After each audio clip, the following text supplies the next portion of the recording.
नमस्कार, स्वागत है आपका आवाज समाचार में। मैं हूं आपके साथ दीपाली नंदा। बुलेटिन की शुरुआत करेंगे इस वक्त की बड़ी हेडलाइंस के साथ। कि न हम हारे थे न हम हारे हैं।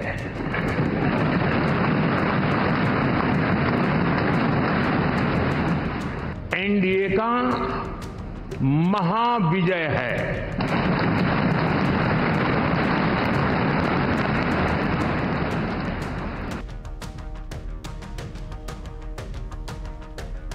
लगातार तीसरी बार एनडीए सरकार, एनडीए संसदीय दल के नेता चुने गए नरेंद्र मोदी बोले, सब मिलकर विकसित भारत के सपने को करेंगे साकार। नायडू, नीतीश ने की मोदी लीडरशिप की तारीफ। सेंट्रल हॉल से अपने संबोधन में विपक्षी गठबंधन इंडिया पर जमकर बरसे मोदी, ईवीएम को लेकर साधा निशाना।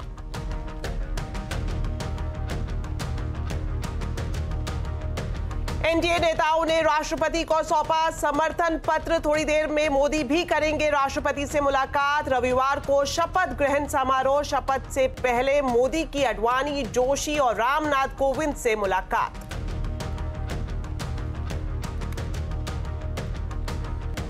मोदी 3.0 की उम्मीद में हफ्ते के आखिरी दिन बाजार में तूफानी तेजी। सेंसेक्स ऑल टाइम हाई पर और निफ्टी की record closing. Mid cap, small cap भी फुल जोश में।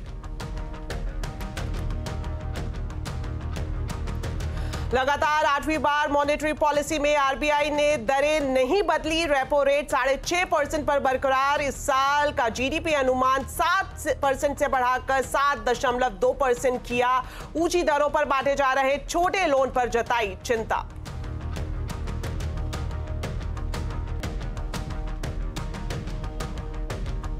मॉनसून ने फिर पकड़ी रफ्तार। महाराष्ट्र में तेजी से हुआ विस्तार। मुंबई में 9 से 11 जून के बीच भारी से बहुत भारी बारिश की चेतावनी।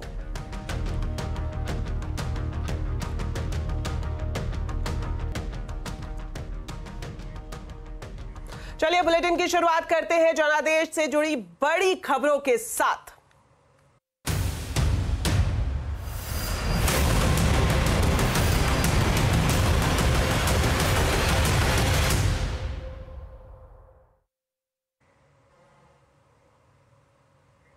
तो इस वक्त की सबसे बड़ी खबर यही है कि नरेंद्र मोदी लगातार तीसरी बार प्रधानमंत्री बनने जा रहे हैं। एनडीए के प्रतिनिधिमंडल ने राष्ट्रपति से मिलकर सरकार बनाने का दावा पेश कर दिया है। इससे पहले एनडीए के नेताओं ने संसदीय दल की बैठक में नरेंद्र मोदी को अपना नेता चुना। पुराने संसद भवन के सेंट्रल हॉल में हुई एनडीए की बैठक में 13 दलों के नेता शामिल हुए। बैठक में एनडीए के सभी सांसद, राज्यसभा सांसद और राज्यों के मुख्यमंत्रियों के साथ साथ डिप्टी सीएम भी मौजूद रहे। बैठक में बीजेपी अध्यक्ष जेपी नड्डा ने स्वागत भाषण दिया और फिर उसके बाद रक्षा मंत्री राजनाथ सिंह ने प्रधानमंत्री पद के लिए नरेंद्र मोदी के नाम का प्रस्ताव रखा।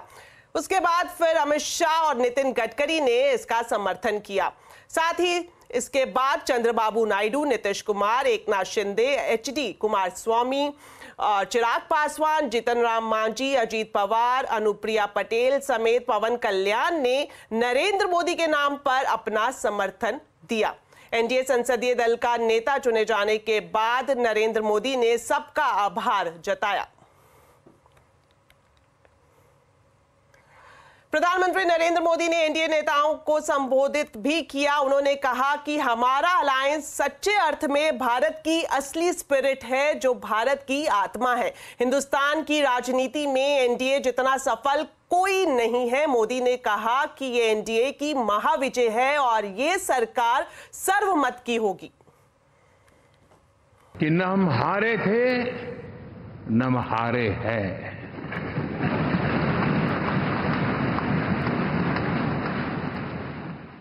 एनडीए का महाविजय है।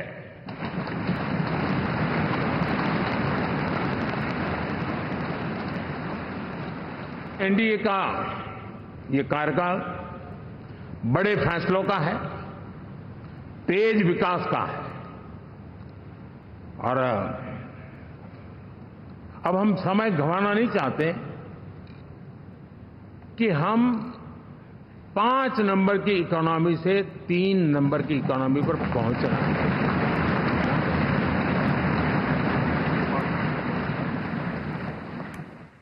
इस मौके पर पीएम मोदी ने यह भी कहा कि एनडीए ने देश को 10 साल गुड गवर्नेंस दिया है और आगे भी देता रहेगा। एनडीए सरकार में हम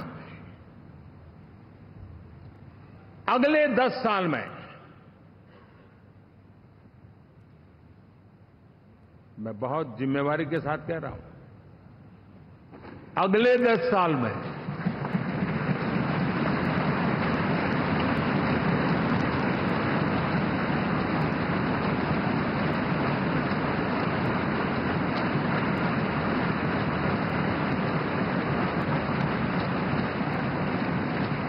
गुड गवर्नेंस, विकास, नागरिकों के जीवन में क्वालिटी ऑफ लाइफ, और मेरा व्यक्तिगत रूप से एक बहुत बड़ा ड्रीम है, मैं लोकतंत्र की समृद्धि को जब सोचता हूं तो मैं चाहता हूं कि सामान्य मानवीय के जीवन में से, और खास करके मध्यम वर्ग, उच्च मध्यम वर्ग, उनके जीवन में से सरकार की दखल जितनी कम हो उतनी लोकतंत्र की मजबूती है।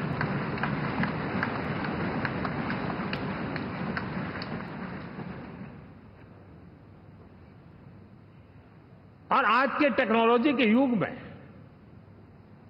बहुत आसानी से हम, वरना एक दिन में 10 काम हो तो 10 अलग अलग वो सारी चीजें मांगेंगे। हम बदलाव चाहते हैं। गुड गवर्नेंस का ये भी एक महत्वपूर्ण पहलू है। लेकिन हम विकास का नया अध्याय लिखेंगे, गुड गवर्नेंस का नया अध्याय लिखेंगे, जनता जनार्दन की भागीदारी का नया अध्याय लिखेंगे, और सब मिलकर के विकसित भारत के सपने को साकार करके रहेंगे।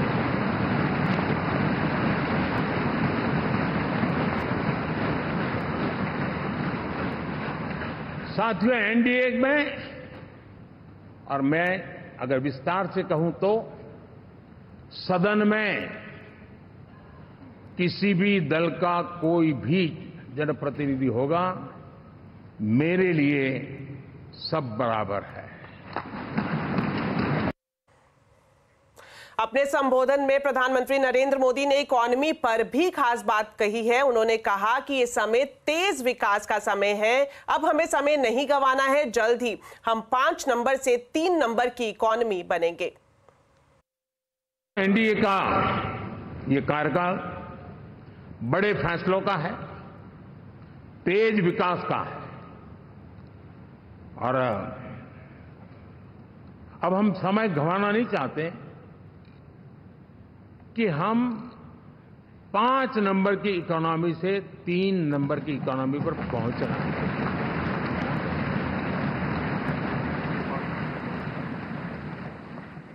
वहीं इस मौके पर पीएम मोदी ने ईवीएम को लेकर इंडिया गठबंधन पर भी निशाना साधा। उन्होंने कहा कि जब चुनाव के नतीजे आए तो ईवीएम को लेकर विपक्ष का मुंह बंद हो गया। मैं तो अपने काम में कुछ व्यस्त था, बाद में फोन आना शुरू हो गए, तो मैंने किसी को पूछा, यार ये तो ठीक है आंकड़े वांकड़े, तो मुझे ये बताओ कि ईवीएम जिंदा है कि मर गया?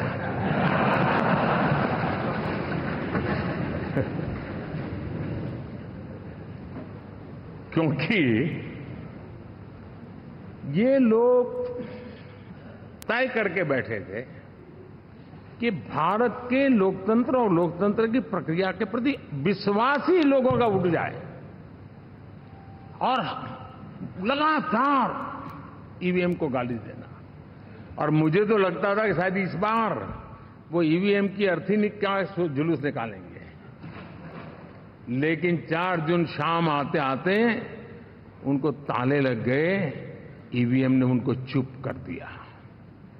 ये ताकत है भारत के लोकतंत्र की, ये ताकत है भारत की निष्पक्षता की, ये भारत की ताकत है भारत के चुनावी तंत्र की। बिहार के मुख्यमंत्री नीतीश कुमार ने एनडीए की बैठक में नरेंद्र मोदी के नाम का समर्थन करने के बाद मोदी के पैर छूने की कोशिश की। हालांकि पीएम मोदी ने उन्हें रोक दिया। नीतीश कुमार ने अपने भाषण में नरेंद्र मोदी के काम पर भरोसा जताया और साथ ही ये भी कहा कि बिहार में आगे बहुत तेजी से विकास होगा। 10 साल से ये प्रधानमंत्री हैं और फिर प्रधानमंत्री होने जा रहे हैं और इन्होंने पूरे देश की सेवा की। अब पूरा भरोसा है कि जो कुछ भी बचा है अगली बार ये सब पूरा कर देंगे और जो भी हर राज्य का है, और हम लोग पूरे तौर पर सब दिन इनके साथ रहेंगे और पूरे तौर पर जो कुछ भी है आज जिस तरह से भी ये करेंगे बहुत अच्छा है। और आप जान लीजिए कि कुछ लोग, हम लोगों को तो अब लगता है कि अगली बार जो आप आइएगा ना, तो इस बार हम देखें कि कुछ इधर उधर कुछ जीत गया है, अगली बार सब हारेगा, हमको पूरा भरोसा है। एलजेपी रामविलास के अध्यक्ष चिराग पासवान ने एनडीए संसदीय दल की बैठक में नरेंद्र मोदी के नाम का समर्थन किया और उनके पैर भी छुए। पीएम मोदी ने भी चिराग को गले लगाकर उनके प्रति अपना स्नेह जताया।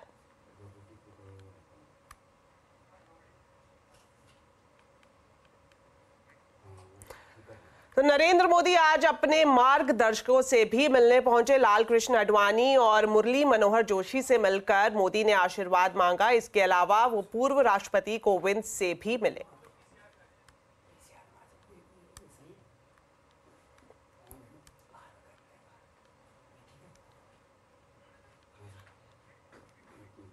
तो एनडीए की सरकार बनने जा रही है और नरेंद्र मोदी लगातार तीसरी बार प्रधानमंत्री बनेंगे। कैसी रहेगी गठबंधन की सरकार, आज इसी पर करेंगे बड़ी चर्चा शाम 7:57 पर।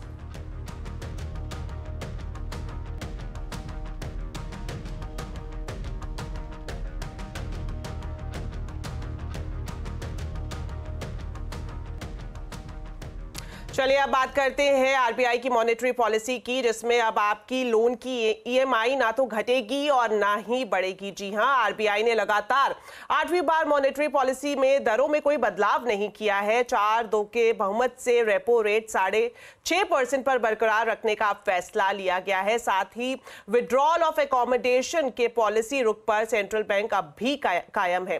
हालांकि FY25 का जीडीपी अनुमान 7% से बढ़ाकर 7.2% कर दिया गया है, लेकिन रिटेल महंगाई के अनुमान में कोई चेंज नहीं आया है। इस कारोबारी साल में 4.5% सीपीआई महंगाई का लक्ष्य रखा गया है। सेंट्रल बैंक का मानना है कि महंगाई की रफ्तार घटी है, लेकिन चुनौती पूरी तरह से खत्म नहीं हुई है। वहीं आरबीआई ने अच्छे मॉनसून से अच्छी फसल की उम्मीद जताई है। मॉनेटरी पॉलिसी पर शक्तिकांत दास ने कहा कि इस साल महंगाई में कमी दिख सकती है। FY24 में सीपीआई का लक्ष्य 4.5% रखा है। Headline CPI continues to be on a disinflationary trajectory. Monetary policy has played an important role in this process. This is evident from the decline in headline inflation by 2.3 percentage points between the first quarter of 22-23 and the fourth quarter of 23-24. According to our projections, the second quarter of 2024-25 is likely to see some correction in headline inflation. But this is likely to be one-off on account of favorable base effects and may reverse in the third quarter. आज PM Modi के भाषण के बाद NDA सरकार बनने की उम्मीद और रेपो रेट में कोई बदलाव न होने से बाजार में तूफानी तेजी रही। इसी के साथ बाजार हरे निशान पर बंद हुआ। सेंसेक्स 1619 अंक, निफ्टी 459 अंक चढ़कर बंद हुआ। आज सबसे ज्यादा तेजी आईटी, ऑटो, एनर्जी शेयरों में रही। वहीं फार्मा, एफएमसीजी इंडेक्स बढ़त पर बंद हुए। तो मार्केट का पूरा हाल अब समझते हैं सुमित से। तो सुमित बताएं, आज जोरदार तेजी का दिन रहा, किन सेक्टर्स और शेयर्स में एक्शन देखने को मिला? देखिए, आज जबरदस्त रफ्तार थी भारतीय बाजारों के अंदर और नए रिकॉर्ड स्तरों पर जाकर आज सेंसेक्स बंद होता हुआ दिखाई पड़ा और एक स्ट्रांग मूव मार्केट ने आज होल्ड किया। और स्ट्रांग मूव की कई सारी वजहें भी थी, जहां पे ईसीबी के फैसले ब्याज दरों में कोई बदलाव ना होना और जिस तरह से एक एनडीए की बैठक रही, एक स्टेबल गवर्नमेंट की बातचीत थी, तो उसको मार्केट ने कैप्चर किया। टॉप गेनर्स के तौर पर अब देखेंगे तो M&M, विप्रो, टेक महिंद्रा, इन्फोसिस, 4 में से 3 नाम जो कि IT स्पेस से आते हुए दिखाई पड़े। गिरने वाले शेयरों में 2 ही नाम, जहां पे SBI लाइफ और टाटा कंज्यूमर दोनों ही फ्लैट टू नेगेटिव साइड पे जाके बंद होते हुए दिखाई पड़े। मिड कैप में IIFL फाइनेंस 14% ऊपर, IIB इंफ्रा 9.5% ऊपर, तेजस 11% ऊपर, प्राज इंडस्ट्री करीब 11% तेजी यहां देखने को मिली। गिरने वाले शेयरों में JBM ऑटो, फिनलेक्स केबल्स, आनंद राठी और रतन एंटरप्राइजेस करीब 2% के आसपास का फॉल इसमें रहा। IT का दिन था तो आज विप्रो में जबरदस्त उछाल, टेक महिंद्रा 5% ऊपर, परसिस्टेंट 5% ऊपर और इन्फोसिस करीब 4% का उछाल यहां आता हुआ दिखाई पड़ा। तो एक बढ़िया तेजी IT और ऑटो और बैंक्स, जिसके दम पे मार्केट्स में आज नया हाई बनता हुआ दिखाई पड़ा। शुक्रिया सुमित इस पूरे मार्केट अपडेट के लिए। तो फिलहाल वक्त हो गया एक छोटे से ब्रेक का, लेकिन खबरें अभी और भी हैं। आप देखते रहिए आवाज समाचार।